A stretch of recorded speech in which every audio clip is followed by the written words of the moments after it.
Dude, I need the draft. I need it too. I need it just so people can chill. Yeah, they can stop hyping up players for no reason. Oh, we're live. Jibs, that's your cue. No, that's not my cue. Am I back to host now? Hey, welcome to the Fantasy Coaches Podcast. I'm your host, Jabron Curtis. With me today, I have two returning guests. I have not one returning guest today, actually. Got Rumsboyz Robbie in the house. How we doing, Robbie? Lit. Getting lit. Getting lit. I need a beer myself. I'm going to get onto that after this intro is over and we go through the works. But Coach Steve, how we feeling today, baby? We're doing good, man. A week away from the draft. We got the rest of our rookies up today and some dynasty talk today. I'm excited to be here, man. I'm ready to go. Plus, I'll get one step close to getting back my host duties soon. I can't wait. Yeah, you can take this crap back, man. It's not crap, but I definitely enjoy doing it. But yeah, I'm a hot mess today, guys. I'm just basically waking up out of bed. Got my little late afternoon nap in, so I'm ready to roll. I just need that good old beer and a little fantasy talk, and I'm gonna be back to business. Wow, you're Knicks right. are back, baby. Knicks are back. Yeah. Oh, yo, y'all. The Knicks aren't back. Yo, y'all. Dude. Knicks are back, baby. So that's my Thursday. That's it. Seed. Randall up here. Randall. Hey, I'm a Lakers fan. Randall. Yeah, I was cursing him out of town last year. Now I love the man. So, but we're gonna skip NBA. They got the whole summer to do their thing, take over the storylines. But today we're gonna talk rookie tight ends. But first, we're gonna go over the news. Not that much, guys. It's been a quiet week, just like I said last week. Basically, we're gonna be waiting for after the NFL draft, and then there's gonna be a plethora of news coming in. But some small things off the top of my head. Miami wants to. They could trade back from 6. They're just trying to do that perfect draft strategy, move up, move down, just keep accumulating draft acquisition, and we'll see what lies with that next Thursday. The Eagles head coach, Nick Sirianni, I saw a Rome report saying he was talking to draft prospects, talking about rock, paper, scissors, shoot. What are we doing here? Other than that, he says there's going to be open competition for Jalen Hurts, the quarterback job, so Jalen Hurts should be fighting with another quarterback in theory, but I don't think the head coach, the owner's going to like that. Wayne Gallman. Your coach, man. He's tripping. Wayne Gallman, he's going to the 49ers. Next Adam Gase coming through the doors. Oh, my God. Mike Tomlin signs a 3-year extension with the Steelers. Good for Mike. And the NFL draft next Thursday, guys. So you're going to stay tuned. You're probably going to see me in 2 weeks crying about the Eagles picks once more. Steve's going to be gloating about the Dolphins, how smart they are. I mean, if you guys choose to come on to the Rumsboyz channel next week, so come on to the network during the draft, we might get a live reaction to that Eagles pick. I mean, I'm just saying. I mean, I might stop by. I got a couple places I got to hit, but Robbie, you let me know. I'll stop by for a couple picks. If you want cursing, tears, and it's all the that Rumsboyz. Yeah, I might have to just pop in for that 12th pick overall, and then take a couple shots, and then jump in, and then just go. All right. Steve knows the vibes. I've watched you guys on the Friday night shows, though. It's crazy on there. Baked out and just have like that freaking high guy meme look, just like. Dude, oh god. But along with the news, we're gonna get right into the rookie tight ends, guys. No Wayne Gallman? I said Wayne Gallman. Y'all were just talking over San Francisco 49ers. Oh, Wayne Gallman. Yeah, I mean, that's interesting. I mean, so tell us about Wayne Gallman. I know the 49ers love the running back. So when would you expect him to be in fantasy relevance at one point in the year? In September, probably outside the top 40. In November, could be a top 20 back. That's the way it's been flying. Man.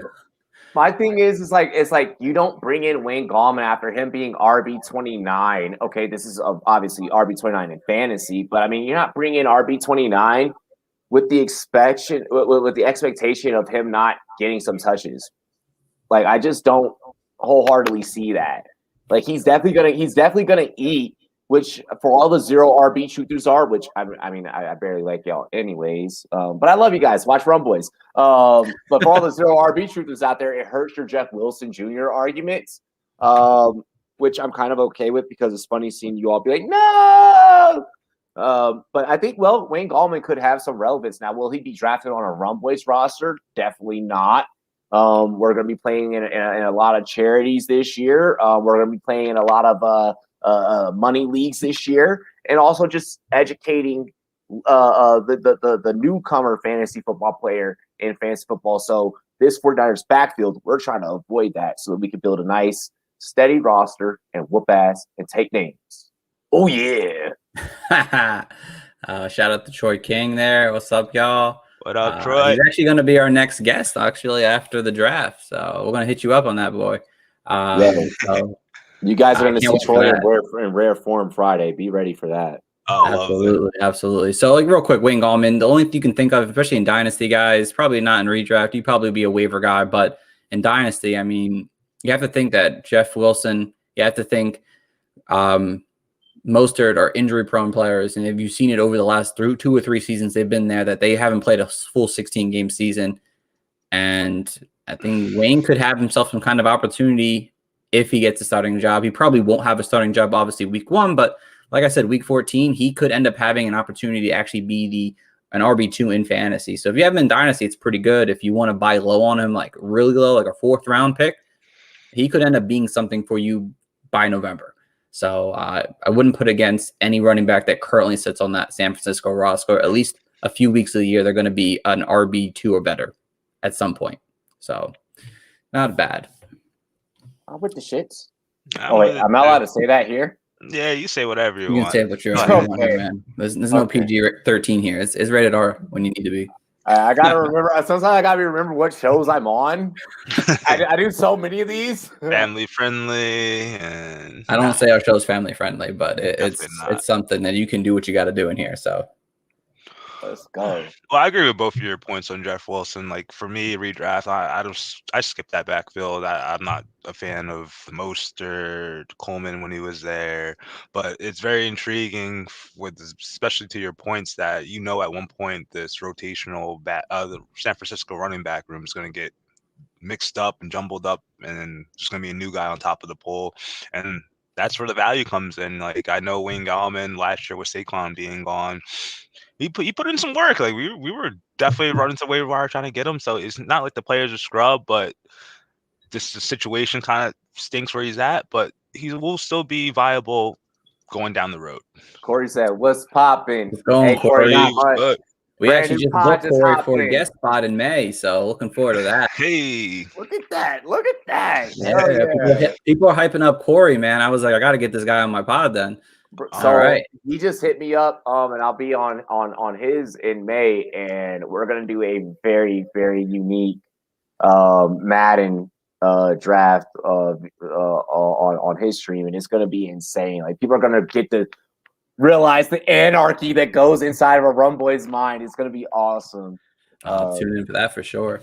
I can't release too much until we get all the details laid out, but there may or may not be like some historic lineups involved. Oh wow! Robbie's big. Robbie's big. Robbie's like Michelangelo over here. He brings in the good folk. Right. Let's get it moving. Yeah, rookie tight ends. So I know tight ends isn't the most like lovely, friendly, nutrient like position. So we're not going to delve into 12 of them. I believe you guys have 5 or 7. 5. Yeah, 5. Oh, 5. Okay, so yeah, we're just going to dry up a little bit, but afterwards we'll give you some more content. So, it goes without saying, Kyle Pitts number 1. So unless I have like some news coming to me, but Kyle Pitts number 1. Steve and Robbie have him 1. I will have him 1 too if I did rankings. Other than that, Robbie, you're the guest, so I'll let you go first. What else is there to say about Kyle Pitts that hasn't already been said? There are 32 total teams in the National Football League, and I don't know of a single damn bad landing spot for this man in any situation.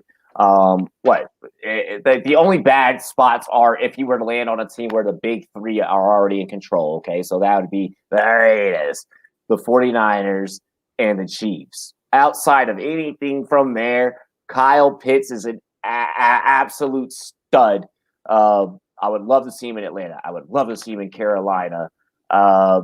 I would love to see him just in a place where they need a tight end. This guy is big. This guy's a playmaker. Damn, like that's all I have to say. I'm gonna get deeper into the other tight end, so I'll save some space in the show. Yeah, no, definitely. I'm on the same page. There's really not much more you can say. If you haven't heard anything about Kyle Pitts, you're living under a rock the last year now at this point. I mean, generational talent.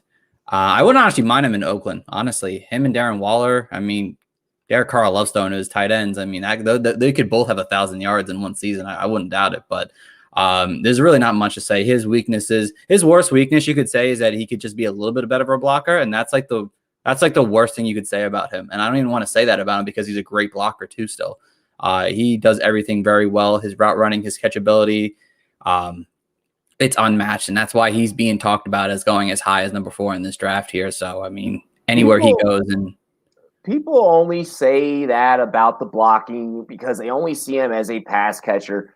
Look beyond a freaking 8-minute, 2-minute YouTube highlight clip, and then come back and have a different conversation with me in regards to that.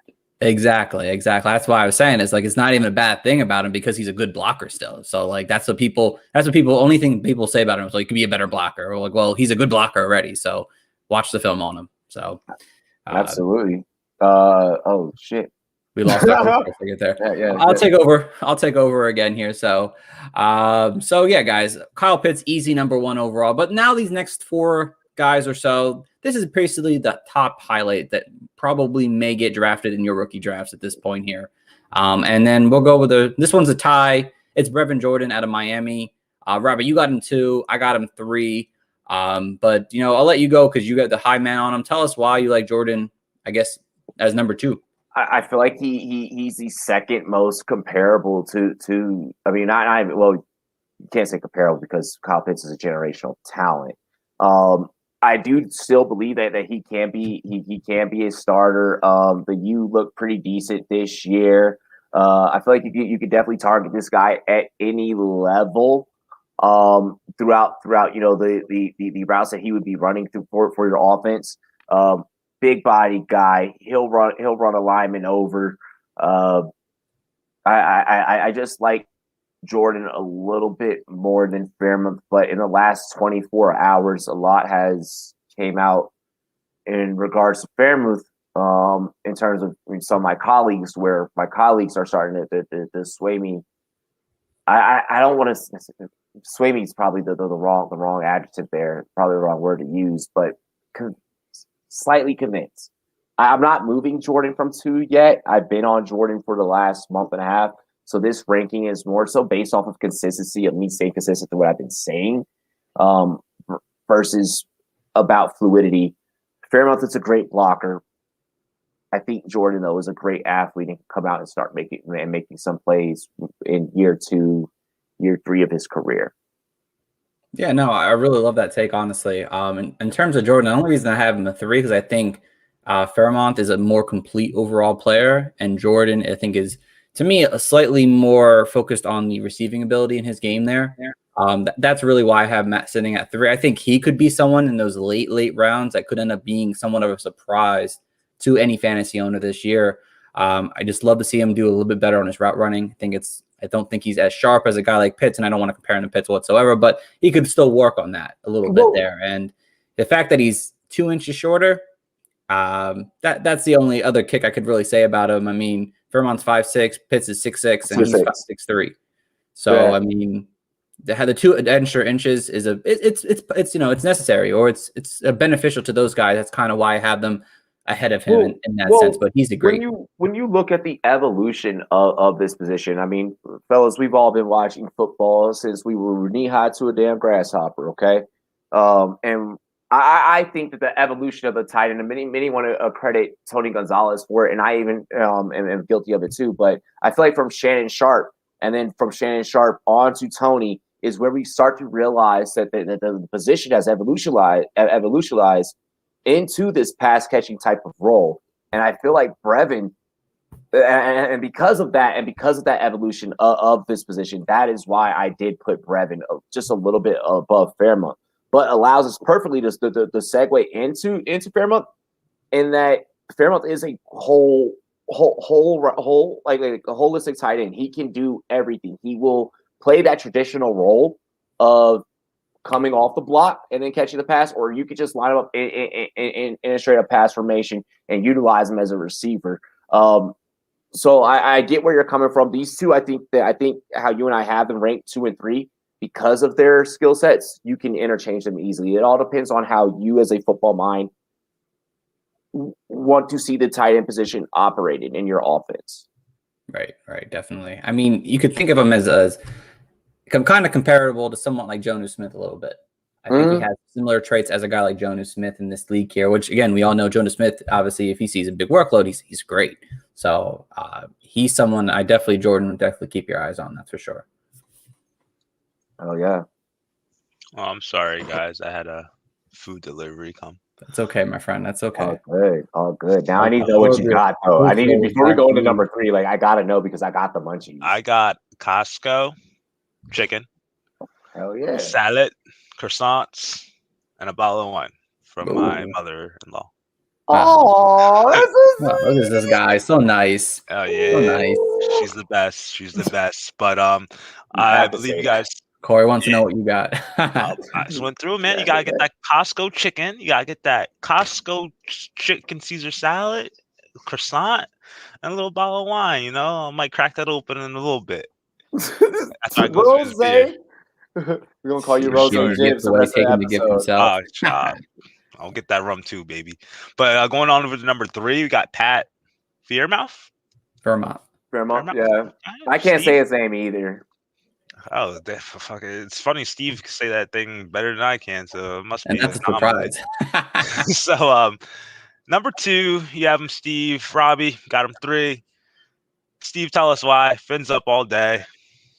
Absolutely. So for me, Fairmouth, I mean, I think he has an overall greatness into him. He's got some great things, and he's got a lot of good things towards of his game. He's got the size, he's physical, he's a strong route runner. He's got speed to beat some secondaries, depending on who they are per se. He's a pretty decent blocker. And again, he didn't see much in 2020. He got a little banged up, but he had games that were really good. And if you look at his 2019 film, he was on fire a lot of the times there. Yeah. He was really strong. And basically his overall balance in his game in terms of the tight end position that I look for is kind of why I'm sitting at 2, just over Brett and Jordan, like I mentioned before. So I like him. I think he's a strong, solid tight end. He could kind of eventually maybe kind of form into somewhat of a Travis Kelce with less speed to his game, but I like him at 2. See, like I said earlier in my previous take, I guess it mainly comes down to splitting hairs when it comes to these two guys. And with Fairmouth, I'm not as attracted to the traditional style play of the tight end, but we also know myself as a personality, I like to be ahead of trends, and sometimes that hurts me. But sometimes it often pays off. The evolution of the tight end position. I've been screaming this since 2018. You guys can go back on my network and check it out. I've been screaming this. It's going to become more of a wide receiver type of role. That's the only reason why I have these guys separated from 2 to 3. Fairmouth, though, he is the whole package. He is the complete deal. It's just splitting hairs, guys. It's just splitting. It is. These two guys, they go back and forth. I agree with you completely, Robbie. Now, this is where it gets crazy. Well, no, this one we're actually even on. Oh, yeah. Oh, wait. Whoa. I was not ready for that. Both of us have Hunter Long. Yeah. You guys have them 4 and 4 each. So, Robbie, you look a little shocked, but Steve, I'll let you go first. Let Robbie I want him to go first. Yeah. Yeah, no, like I like Hunter Long. Honestly, I think he's to some extent a somewhat of a poor man's Pat Fairmouth. Honestly, to my extent, I like what he's able to do on the field. I watch a lot of his games. I mean, again, I even wrote in my notes, he's like a sleeper tight end. Outstanding. He's an outstanding blocker. He's got a great blocking ability to him. The man can catch the ball. He's a great pass catcher. The only thing that I saw like on film is that his game speed looked kind of slow. Yeah. So that's kind of why I'm sitting at 4. But he didn't play it necessarily one of the most fastest paced schools either. You know, I mean, no, not at all. I mean, if you know Boston College, I mean, it's always been a slower type of offenses. I mean, come on, AJ Dillon was there the last 4 years prior. I mean, that was a slow offense.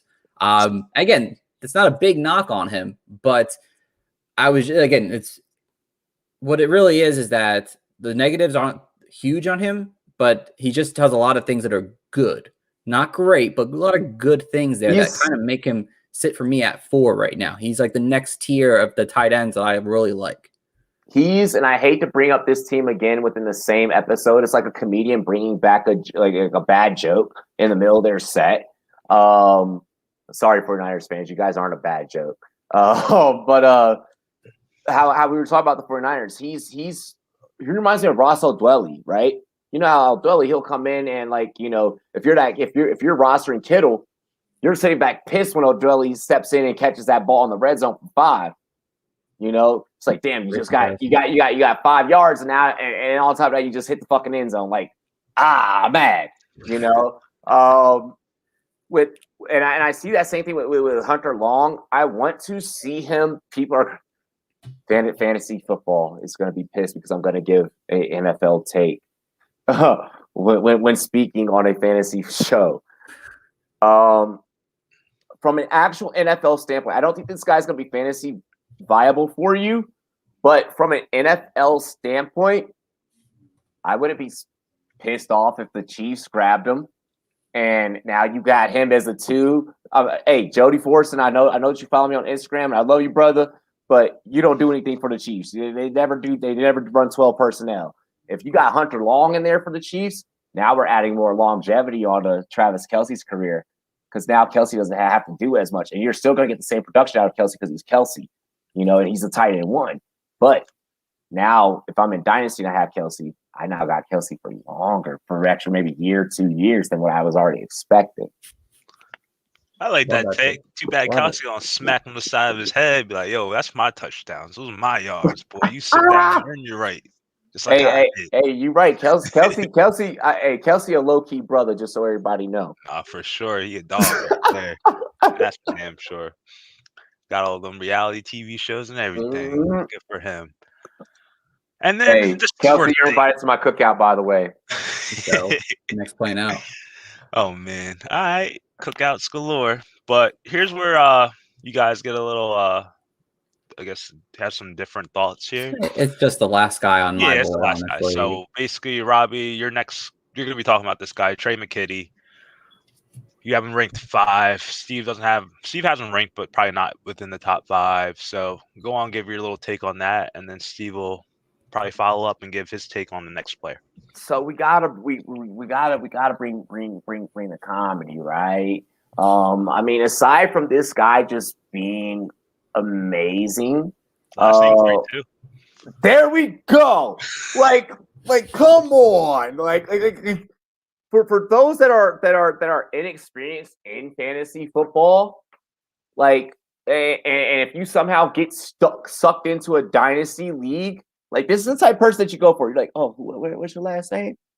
Oh, McKitty. That sounds fucking pretty cool. So that's really the whole reason why I threw him on this show lineup. He's another guy like Hunter Long, though, that is 12 personnel dependent. But in the right offense, in the right system, with the right coach, he could be a guy. I don't see him not being drafted, but I do see him being a last day guy. Oh yeah, and you can make a perfect team name out of that last name too. Yeah, the McKittys. Remember McKitty and the Jets? Pet my kitty, McKitty.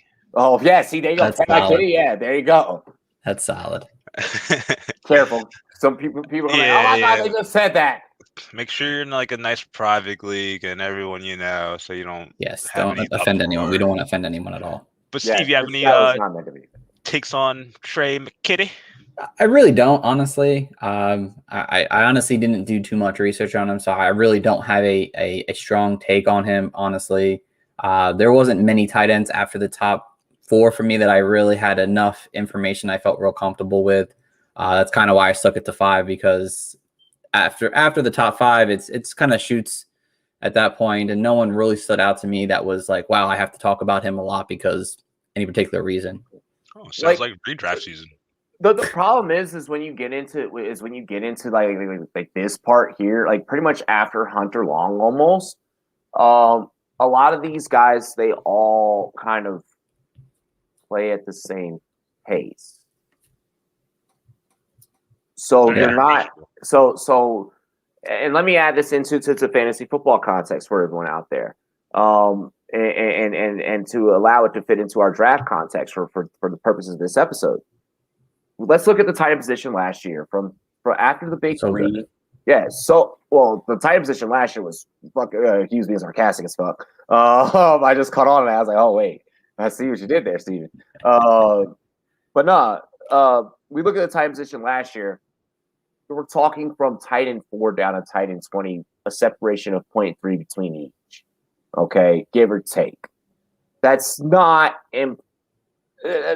making or breaking your fantasy. I mean, it could if you're dealing with a game of inches, and in which that case your fantasy team must just not be that well. If every week you're in a game of inches, right, and you have to rely on your tight end to get you 0.5, 0.3. And I use this in comparison. I utilize that fantasy football stat. That's the equivalent of what's happening now when we have these conversations. And I'll even toss Hunter Long into this. From Hunter Long down, that this is pretty much what we're dealing with. That 0.3 to 0.5 separation between each of these guys. Right. Exactly. I couldn't have said it any better there, Robbie. And landing spots obviously will have a play into it, especially with these guys going under, I guess, like your 4th pick or so, or your 4th choice. So I know who's it? Adam Trotman, right? Like, yeah. I know, like, not a lot of people I know he wasn't like the highest person on the board last year, but now with the availability of Jared Cook being gone and all that good stuff, he gets kind of bumped up in our minds. So he's got to hope these guys land in a nice little landing spot. Yeah, by the way, that was at like the 25-30 mark. I'm definitely chopping that from like 25-30 to like 27, and I'm utilizing that on my Instagram. Because that was gold. I just used a freaking fantasy stat to compare to NFL draft analysis. Let's go. Love it. Full circle.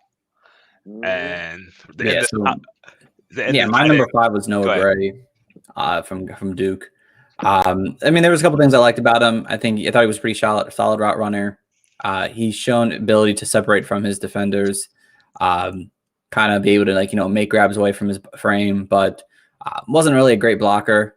And if you pushed him around a little bit, he definitely kind of he wasn't really good at that point. Again, like I said, these tight ends at this point weren't great, but I liked his route running and something like that. You can work on blocking to some extent there, but you really can't teach someone to really, I think personally, be a really strong route runner. And he has some qualities that make him kind of good. So if he finds the right situation at the next level there, that he can be used as a weapon, possibly, I saw it a little bit. So that's kind of why I'm at 5. With Noah, you're looking at okay, like the more technical things, like all right, he's got great time with his hips, so like he knows, when in the route, okay, I need to turn, boom, catch, ball placement. He's good at things of that nature. But you're right. I mean, he can't get pushed around. But this is Duke football that we're talking about, So yeah.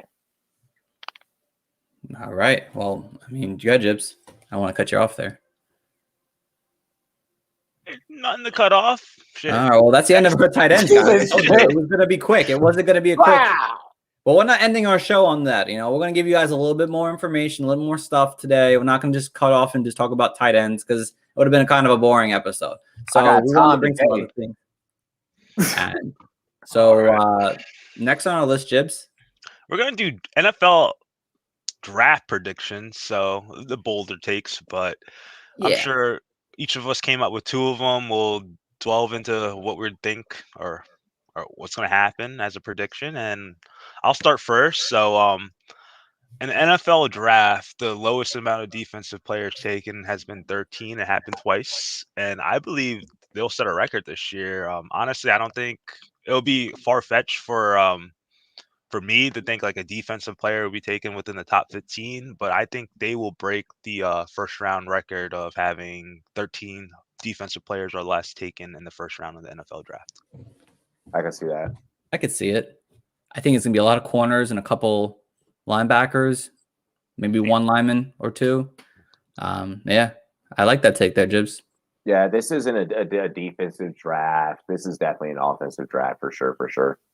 Yeah, a lot of quarterbacks, of course, and wide receivers, and O-lines are pretty big. Some decent O-lines. So, yeah, I like that one there.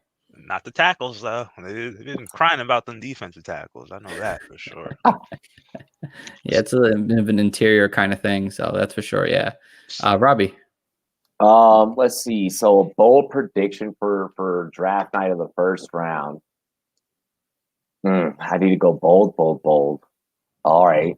As bold In as other you words, and you know what? I'm a pull a Stephen A. Screaming A. Smith. I'm gonna say the most preposterous shit that I possibly could. All right. Actually, I'm gonna say the same thing I've been saying a lot of the time. But if you're listening now, it's new to you. The Washington football team. I don't know what position, but at any damn cost, will move up and take Rashawn Slater.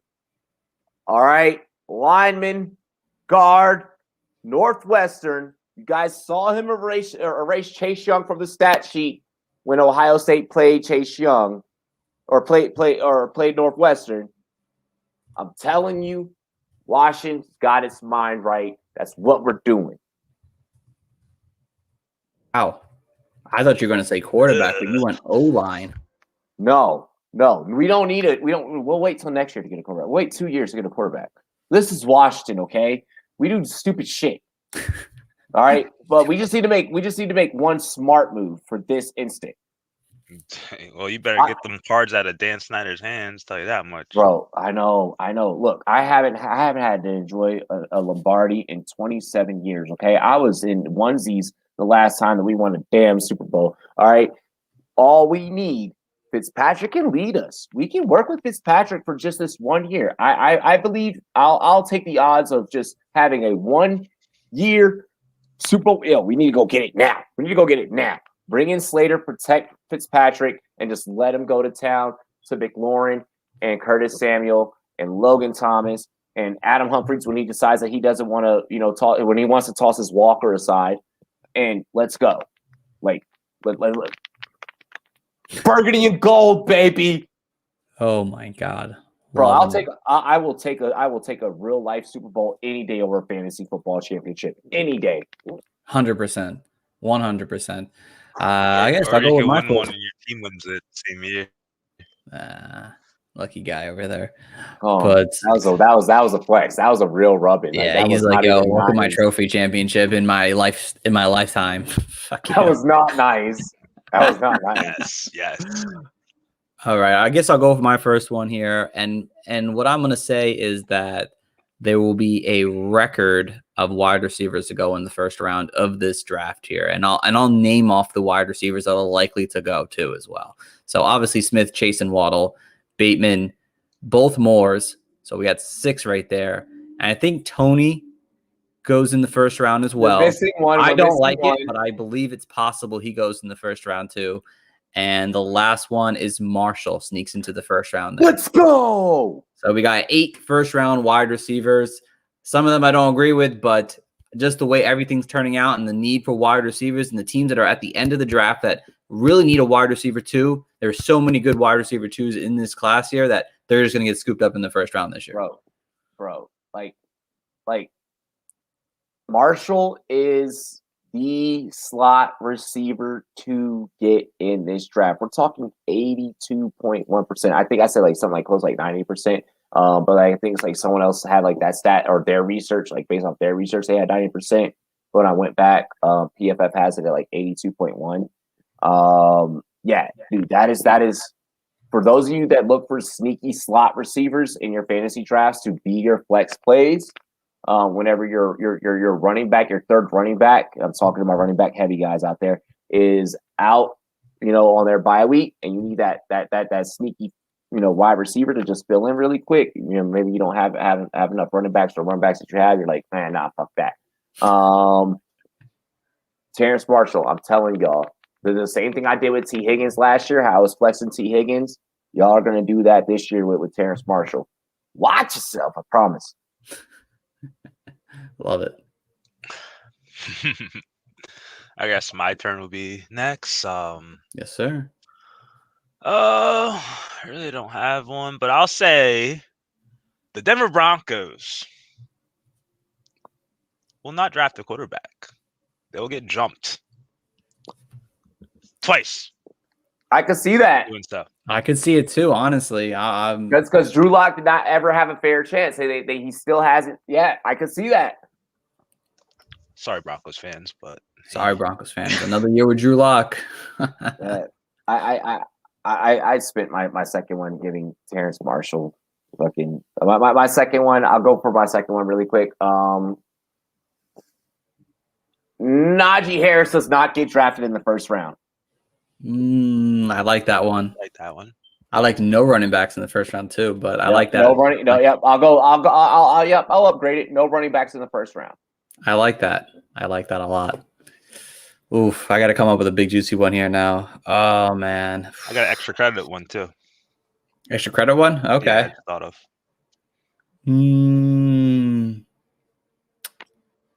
I say the Bears get scared in this draft here and reach for David Mills at pick 20. I like that. They get scared that they don't have a quarterback, and they pick David Mills at 20 with the hype that he's getting. I don't like it, obviously, but I could see them doing something like that. Yeah, I'm mad that you say that right when I'm on this panel because I spent the lunch hour show today for like the last like 10, 15 minutes of the show shitting on Bears fans. They're probably just like, oh, Robbie he's just loaded today. Oh, God. Hey, Chicago, eat your fucking heart out. You better not be making no trips to Chicago soon. They gonna catch you, buddy. I am actually going to be going to Chicago soon, just not the South Side. South Side. You stay near the nice little lakes they got out there. Yeah, I'm going to be about the lakes, bro. I ain't going where hey, Lil Durk, leave me alone. Pooch Ice, leave me alone. Pooch Ice ain't even from there, but shit. Oh, God. You know the peoples. So my extra credit one will be, I know it's going to be Philadelphia related, but figuring like with all the top of like the I guess the great skill position players and the quarterbacks going in that top 12 range with Kyle Pitts, I could see the Eagles messing up again, or I guess going down the wrong side of the road, and instead of picking like the Jalen Waddle or Devontae Smith, they're going to end up picking Bateman instead, or opting into that speedy, shifty receivers. You know, I ain't even mad at that. I can see it happening. Because we need to get an X receiver, bigger receiver. Like we can't rely on Corey. Hell yeah, Corey. Stuff like that.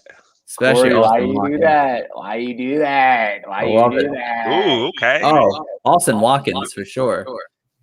No, Darden. It's Darden. I love Watkins. Darden's a late round darling. Darden's the late round darling. Like, there's no debate. I'm just sticking my fucking claim on it. That's what it is. Like, I'm just like, put mine for Watson then. Yep. I split on that, unfortunately, but I actually like both, honestly, but I like Watson a little bit better. You and I always have a point where we eventually disagree on something. We have to. I mean, someone's got to disagree at some point in this. All right. Well, I'll do one. I'll do one extra credit. Go ahead, Rob. I want to piss off the city of Cincinnati right now. Was there anything to piss off? I mean, that's fucked up. That was low. That was dark. I gotta keep the heat. Yeah, that was fire. I like that. Cincinnati, you need Penei Sewell. You will not get Penei Sewell. You will draft Jamar Chase, and you will continue to not make playoffs. You will continue to not be relevant in the Super Bowl contention conversation. You have wasted Joe Burrow's best years. Joe Burrow is only fantasy relevant, and that ends my fucking bold predictions. Ooh. Love you it. are poverty, Cincinnati. You are the next New York Jets. Loving it. Your best years Loving were it. with Marvin Lewis. No, that's great. That's a good one too. Oh, that's terrible, Robbie. Your best You years just with shitting Marvin on Lewis. the Bengals situation there. Bro, I just started kicking them while they were down, huh? Oh, make They Joe were Burrow already great down. again. They were face down on the ground. He stepped on them. God. Oh my God. Twitter says I'm a Bengals nice fan. person. I never said that. All right, before we get into any more like incendiary takes that we have the NFL draft, What other fan base wants it? they do want it, but we're gonna get into our buy lows right now. Hell yeah. Back to So fantasy. Cool. We got 2 each. We're gonna go through them. And Jibs, you go first this time, man. You haven't been an analyst in a while, bro. I Come know on. I'm ready to go. Actually, this is something I did do before my nap, unfortunately. So my first buy low is gonna be Debo Samuel. I know we had the NFC West discussion later in our division breakdown. And I know we weren't as high on Debo Samuel comparatively to Brandon Ayuk, but you guys got to also remember, like before last season, Debo Samuel was pretty much like it was a hot commodity in the dynasty community. The guy was only 23, going to 24 years old. Obviously, he has some injury history, which will give you a little hesitation to go acquire him.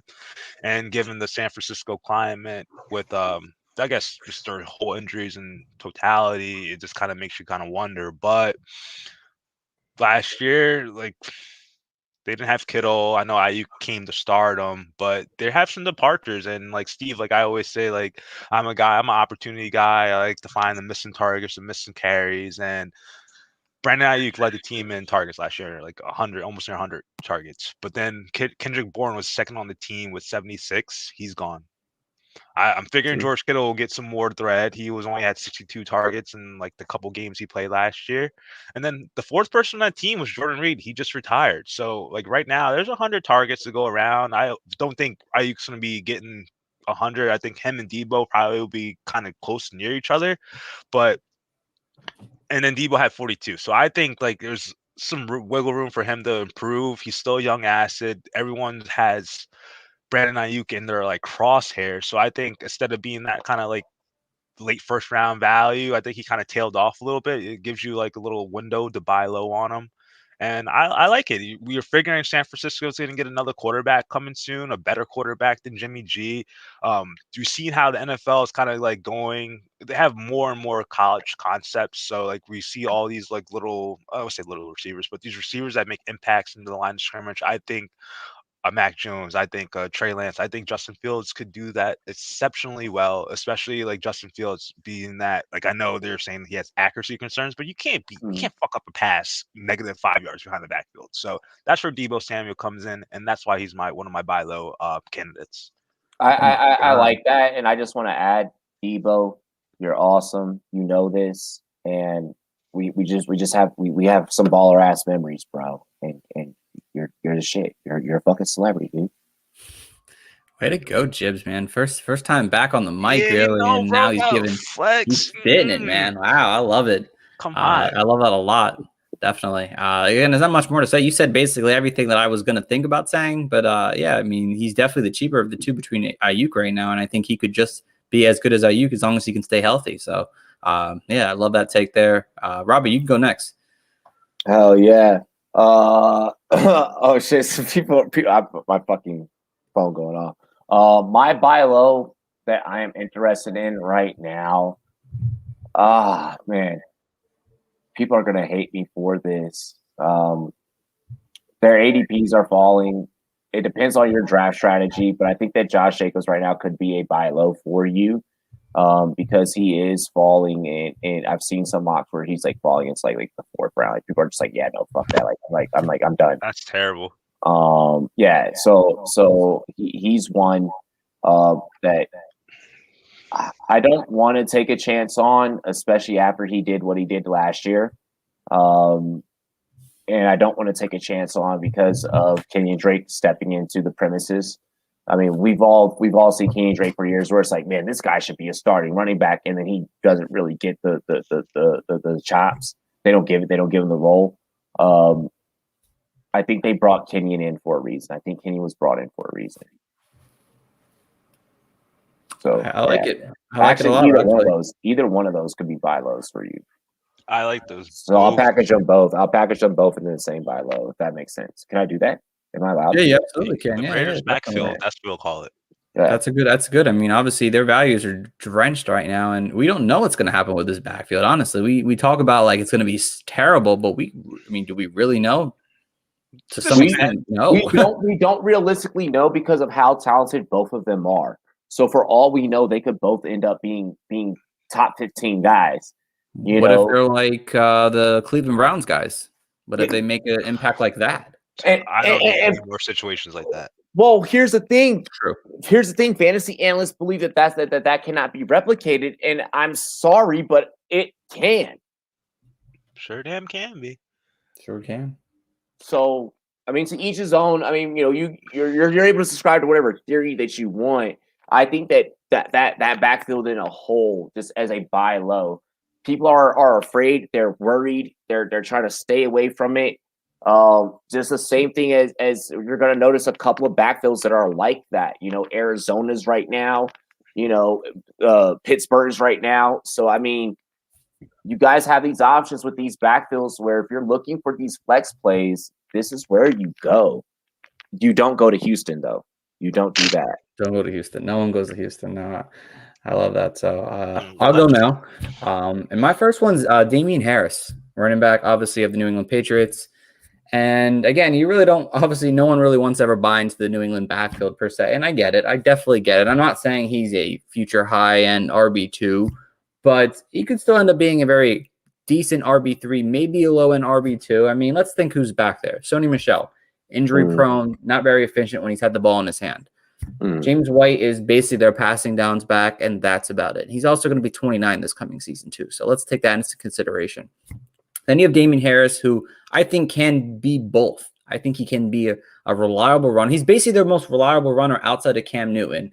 And I don't expect them to just run Cam Newton to the ground consistently if he's the starting quarterback this season. If Harris can just stay healthy, we saw when Sony Michel wasn't involved or hurt, he was decent. He was good. And he just never got going into that right direction. I think he started the season off hurt, if I'm not mistaken. So when he eventually got on the field and Sony left for injury, Harris was decent. I mean, he had 300-yard games during that time. He had a 4.8 yards per carry, which was 6th best in the league. I mean, he was 9th in yards created. He's got some talent to him, and I think people are just kind of leaving this backfield alone just because I get it. It's the Patriots' backfield, but someone's got to run the ball back there, and they're going to be better than they were last year. That's for sure. They're not going to just focus on the run consistently. I think he had the most stacked boxes last year in the NFL last year. There's weapons there in the passing game that might open up things so defenses don't continuously just focus on the run there a little bit more. So if you get Harris for a later round pick and he could still kind of provide, I think he could still provide you somewhat of a low RB2 value this coming season still. And I don't expect them to draft a running back in this draft. There's other needs they have to worry about. Okay, I'm with that. I'm with that. Harris, one of the most hilarious guys I fucking bet. And I actually say that like in his voice, like literally, like as dude's getting ready to walk up to set, he's like, "Hey, listen here, motherfuckers. I'm sorry that I'm late, and I apologize." And I was like, "I'm pissed that you're late, but you are cool as shit right now." Like, 'cause he was the only one. He was the only one that walked in, like kind of like just like swagging, like ready to go. Like he was just trying. He's living it up. Show people, great, bro. He was not ready for the Patriot way right there. Like it hit him after that. That's why he sat the first year. So yeah.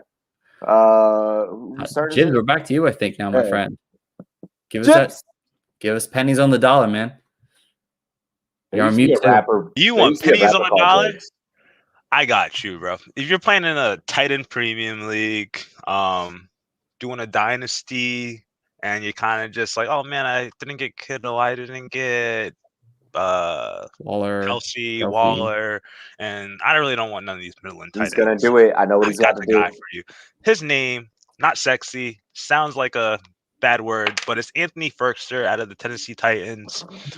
Just back to my first conversation about targets. Corey Davis, peace. Went to the New York Jets. Yep. Second leading receiver on the team. Jonnu Smith, the tight end that we all wanted on our team for most of the fantasy season, gone. He's New England Patriots. So guess what? Oh, that leaves Anthony Firkser with AJ Brown. AJ Brown, to me, superstar wide receiver. He's going to be over 110 targets, and he's probably going to be top 3 in my opinion. But still, that offense needs a second option, whether they get someone in the draft. But like obviously, if they're not stellar rookies like last year, they're probably not going to make a huge, significant impact. But Anthony Firkser is a guy who late last season was making an impact while Jonnu Smith was on the field. Comparatively to Jonnu Smith, I believe Firkser had 56 targets. Firkser, I was starting Firkser a couple of weeks, some weeks, and I had him stacked up with Tannehill, and I was okay with it.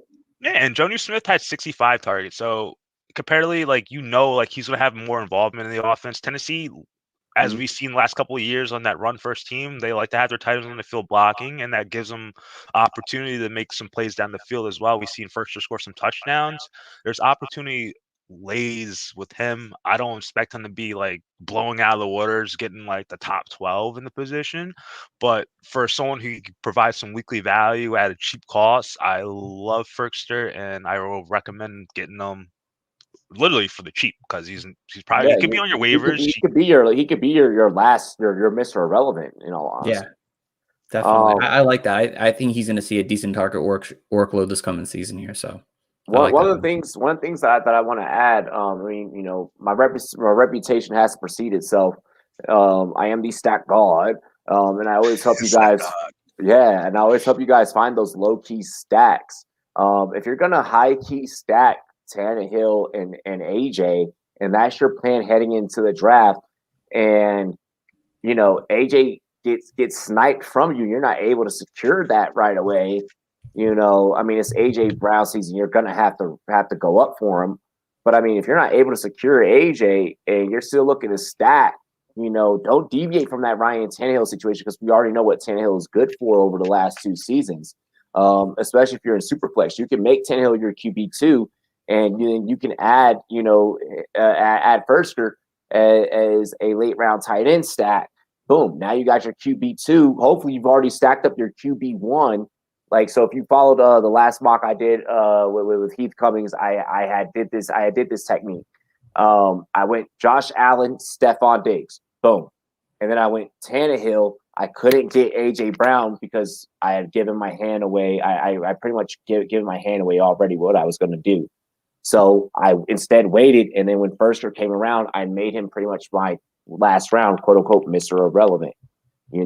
With Logan Thomas still being my tight end one. So if at any given moment during that with that roster, if I want to run 12 personnel, I can do so, and I still can stack up my 2 QBs. Yeah, no, that's a great strategy right there, Robbie. I love that. I love that a lot. Stacking is fantastic opportunity to go through in the draft process. I'm loving that. Yeah, I take my ADD for that strategy. I can focus on multiple things at once. Love it. In totality, there's 197 vacated targets from the Tennessee offense. That's a lot with no one there. I love that. Adam Humphrey, Jonnu Smith, and Corey Davis. There's opportunity. Josh Reynolds. That's that advanced analytics I like. I'll give him 60. Love it. Oh, if you drop 60 on that man, I'll bet. I'll take him too. That's another nice little speculative buy, though. I don't think you have to pay much to get him.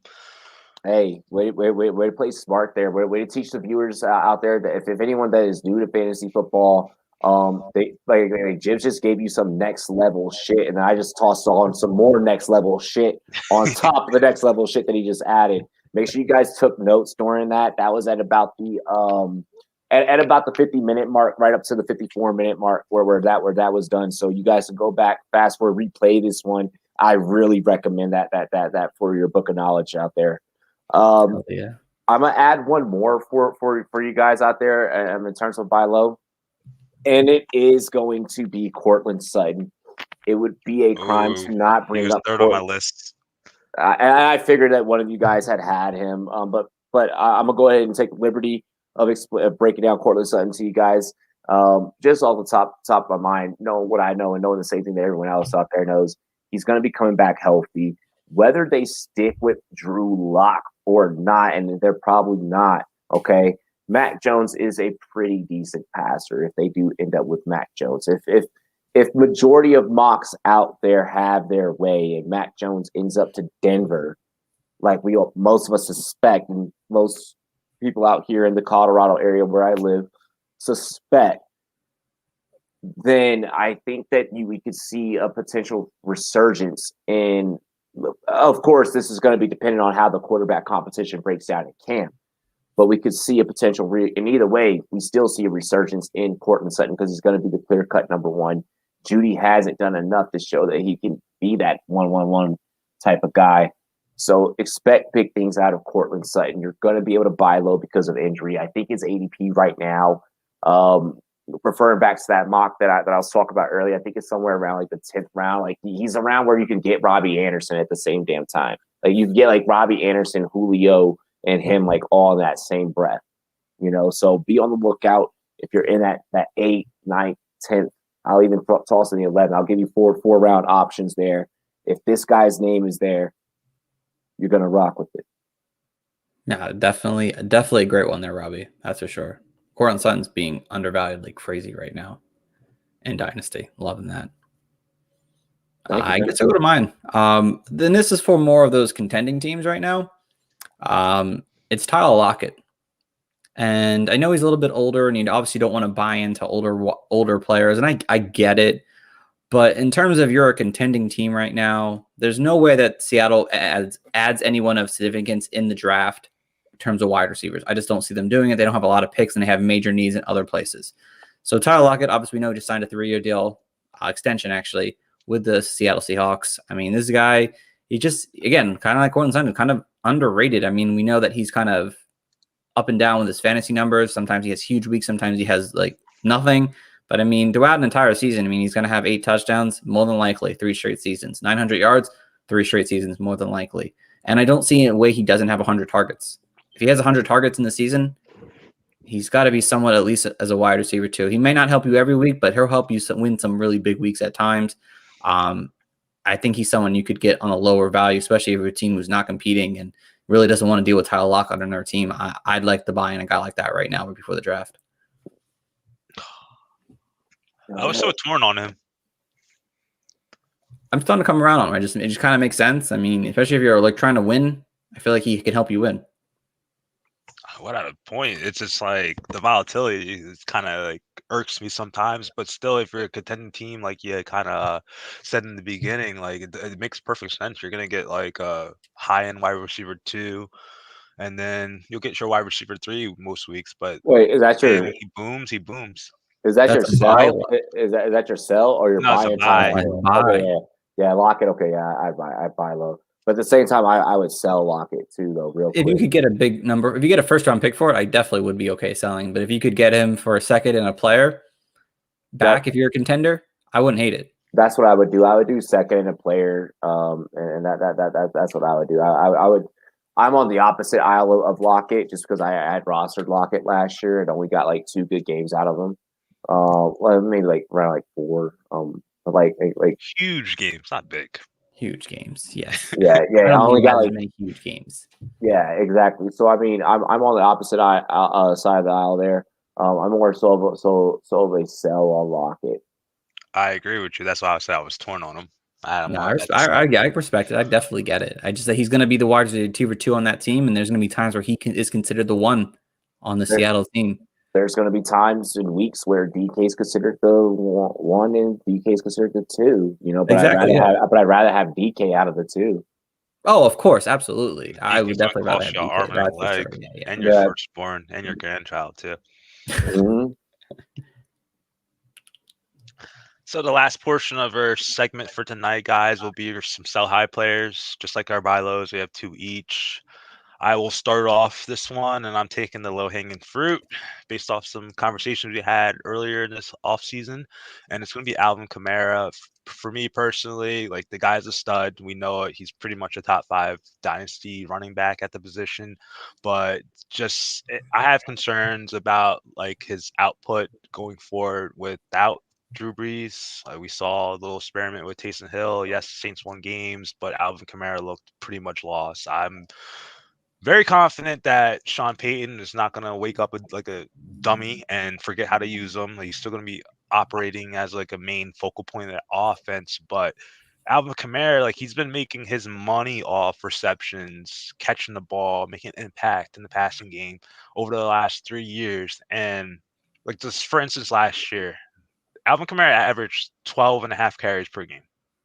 I know that's not going to – we want workhorse running backs. Workhorse running backs get like 17, 18, that high range of carries. Mm. And even with that 12 carries per game, it's not like Alvin Kamara is churning yards play after play. Like, he's pretty much in that median. Like, he'll get you, like, we'll say, like, 13 carries, maybe, 60 yards or so, and then he'll add on with his receiving work. But we saw those games without Drew Brees, and the guy was barely catching 1-2 passes for 10 yards, no touchdowns, nothing like Bro, that. Obviously, we're both about to James, piss off so many people. Oh God, yeah, keep going. I love the guy. Don't get me wrong. Yeah. Like if I had the 6th, 7th pick in a startup dynasty and Alvin Kamara was there, I'm picking him. Trust me. But I'm just saying, like, this may be a good time to move off your team. He's 25 years old. Like, that's pretty much peak running back value. We know what he could do, but what happens if that 81 receptions per year over the last 3 years goes to 50? You're losing 30 points. I don't think he will end up being like a top 5 running back, but he still will be useful. It's just, that's my point, and I'm sticking to it. Don't kill me. Don't at me. Sell high, get your first rounder plus for him. I'm opposite of you. I'm not gonna. So that's not the player that I would do it with. But there's a player in that same ADP, like in redraft, that I like. If I'm in dynasty, I'm gonna sell. Hit me with the name. Saquon Barkley. Okay. I am selling Saquon Barkley. hey, he said I'm hanging on to Kamara, but I'm selling Barkley if I have him, right? Because I don't want to deal with if he can go down again. And right now, while everyone that's out there is like, oh, Barkley's going to come back healthy, I'm not a subscriber to that theory. I think that he'll come back healthy for 12 games at the max. Canceling the show. Robbie, you got to open the spot now. Oh, shit. But nah, Corey's definitely not. You changed that tune real quick, huh? Yeah, he knows. But nah. Have Corey on now. He seems like a jokester over here. Corey's fucking great. Corey's great. Like, I'm just getting to know him. Like, he already seems like a really good dude. Like I've gotten to know him over the last couple of months in a group chat that we're in, and he's pretty fucking dope. But no, man, like Saquon, I don't want to deal with. I don't want to be that person that everyone points their fingers at if something does happen to him. I don't wish injury on anyone, but like if something does happen to him, I don't want to be that person to where everyone's like, I told you. Like, I don't want that. Like, because it's like, I've told you for 2 years now. I'm gonna be that guy, Robbie. David Johnson a little bit, where like we were like, oh, David Johnson, he'll be back. He just wasn't the same guy after his injury. That's what I feel. I feel like it's David Johnson part 2. So that's my take. And people can hate me. People can hate me. I have a whole ass fucking separate shit from them. You don't gotta at them. I have a whole ass thing, and I accept smoke. Back up your point though. What would you sell Saquon for? Oh, I'm definitely getting a first round player for him. Like, I'm definitely getting, like, I am selling to the moon. Like, you're giving me whatever the fuck you got. I'm taking if you're not going to give me a draft pick, I'm getting your fucking best damn player off your roster. Tyreek Hill. If I'm hurting at receiver, come on, send me Tyreek. If I'm hurting at tight end, you're giving me one of your tight ends. You're giving me Kittle or fucking Kelsey. Like, bro, if I'm willing and dealing Saquon in with big boy pants on, because people are so high on him still, that I'm still going to go after that. Like, I'm still going to go after the highest thing I could get. Like, he's name value. It's name value. Chibs just traded for Saquon in one of our leagues. Yeah, as bottom. What did you get? What did you do? I went to bed one night and I just sent one of those trades he ain't gonna pick this up, and it was basically Austin Eckler, Tyler Higbee, Darius Slayton, a second, for Saquon Barkley. I mean, that's not horrible, but I mean, Yeah. I mean, you could have done better, a lot better. Fuck, I would have pulled off 3 players. I would have pulled off 3 players for that. With the Saquon shooters that I know. Well, I got Saquon. I gave up those. Oh, you got Saquon? Yeah, got Tyler Saquon in the Higbee, trade. Darius Slayton. Yeah. So you got over. Never mind. You got over. Besides, unless you really love Austin Eckler, I mean, I don't, but you know my love for Austin. Yeah, I know you do. That hurt. That's why I was kind of pissed. No, never mind. You won that. You won that one. As long as he's healthy, you won that one. If he goes down, you fucking lost. You're scaring me, so I might have to flip him. Hey, Steve, man, what you want to give me over there? I mean, Robbie's not gonna like this too much, but it's just a quarterback where, like, if you're not winning this year and you don't need to start him, I would sell him for the highest possible 50? pick you can get, and it's Ryan Fitzpatrick. 50. Everyone's on the Ryan Fitzpatrick train because he's here now in Washington, and he's got obviously McLaurin, and he's got Samuel now. But yeah, Ryan Fitzpatrick at times in his career put up some big fantasy points, and it's like, great, he won us a week or two here. But his average touchdown to interception ratio was 1.3 over his last 5 years. I mean, the man will throw interceptions consistently. He's never going to be willing dilly Robbie autocorrect willy dilly script with Robbie on the show. Go ahead. Go ahead, continue. Oh yeah, my bad. Goddamn, Jesse. So it's just the fact is that, if you're not contending or you do not need Ryan Fitzpatrick, I think if you could get a late first in the Superflex, late first in Superflex leagues, I would just sell him off now because I just don't trust Ryan Fitzpatrick to have the job the entire season. He has yet to have a 16-game season over the last 5 years. And God forbid that the Washington football team ends up drafting somebody, there's a chance that they throw him in there during the season. I like him for a short period of time. He's a great DFS guy at times, but I just don't expect him to be a 16-game quarterback next season that finishes in the top 10. So I would rather sell off now to someone who's really buying into the Ryan Fitzpatrick hype right now.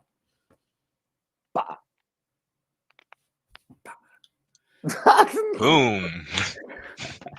So I literally have like an interview that I have to air with like Pat Fitzmaurice. It's gonna be. Oh no, yeah, we're getting you off the show now. So we're gonna end it here, guys. Robbie, just let everyone know. Just let them know you.